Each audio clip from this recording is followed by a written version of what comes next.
ముఖ్యంగా 25వ వార్డు ప్రజలందరికీ పేరు పేరున హృదయపూర్వకంగా నమస్కారం తెలియజేస్తూ, మరి గత 10 సంవత్సరాల నుంచి మా అమ్మను ఆశీర్వదించినారు, అలాగే మా భార్యను ఆశీర్వదించినారు.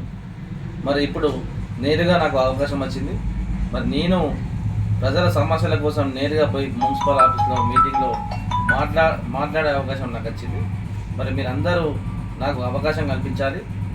అమ్మ ఉన్నప్పుడు కూడా, మా భార్య ఉన్నప్పుడు కూడా నేను ఎంతో పని చేయడం జరిగింది. బయట ఉండి కూడా, మీటింగ్లో పోకుండా బయట ఉండి కూడా చాలా వరకు వాటి సమస్యలు, ఇంటింటికి మోర్లు కానీ రోడ్లు కానీ, మరి నీటి సమస్య చాలా ఇబ్బంది ఉన్నప్పుడు కూడా మనం 1 కిలోమీటర్ పైప్ వేసి వాటర్ ప్రజలకు ఇంటింటికి నీరు అందించడం జరిగింది.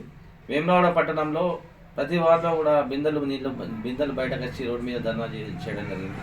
అట్లాంటప్పుడు ఒక మహిళా కౌన్సిలర్ ఉన్నా కూడా నేను సమస్యల మీద అధికారులను రిక్వెస్ట్గా మాట్లాడి, నా వార్డు ప్రజల కోసం రిక్వెస్ట్గా మాట్లాడి బతలాడి నా వార్డును అభివృద్ధి చేసుకొని, ముఖ్యంగా నీటి సమస్య పైన నిరంతరం కష్టపడి నా వార్డు ప్రజలకు ఒక్క బిందె కూడా రోడ్డు మీదకి రాకుండా నేను చూసుకోవడం జరిగింది.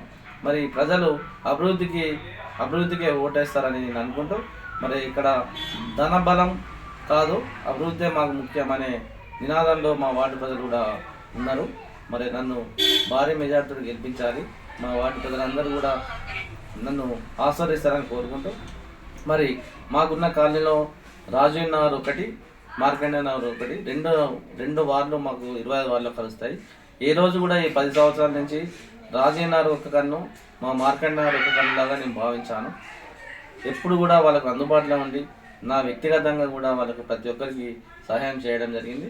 అలాగే కౌన్సిలర్ పరంగా కూడా అభివృద్ధి చేయడం జరిగింది. మరి 3 ఫేజ్ పవర్ కరెంటు వేయించి వార్డులో లాంగ్ పోల్స్ వేయించి ఒక ట్రాన్స్ఫార్మర్ కూడా వేయించడం జరిగింది. ఒక 4 బోర్లు కూడా, నీటి బోర్లు కూడా వేయించడం జరిగింది. నీటి ఇబ్బంది ఉన్నప్పుడు కూడా ట్యాంకర్లతో పాటు, పైప్ లైన్లతో పాటు మా సొంత ఇంటి బోర్ నుంచి కూడా ఒక 30-35 కుటుంబాలకు కూడా నీటిని అందించడం జరిగింది.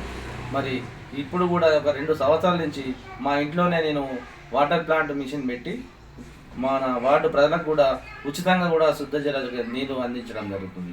మరి ఈ అభివృద్ధిని చూసి నాకు ప్రజలందరూ పట్టం కట్టాలని చెప్పి, ప్రజలందరూ నాకు అవకాశం ఇచ్చి నన్ను మంచి మెజార్టీతో గెలిపించాలని మనసారా కోరుకుంటూ, ప్రతి ఒక్కరికి పేరు పేరు నా హృదయపూర్వక ధన్యవాదాలు తెలియజేస్తూ, కారు గుర్తు మీద ఈ 11వ రోజు నాడు ఎలక్షన్ 11వ రోజు కాబట్టి ప్రతి ఒక్కరు 11 రోజు నాడు మన బూత్ ఎక్కడ అంటే సంస్కృత పాఠశాలలో మన బూత్ వచ్చింది.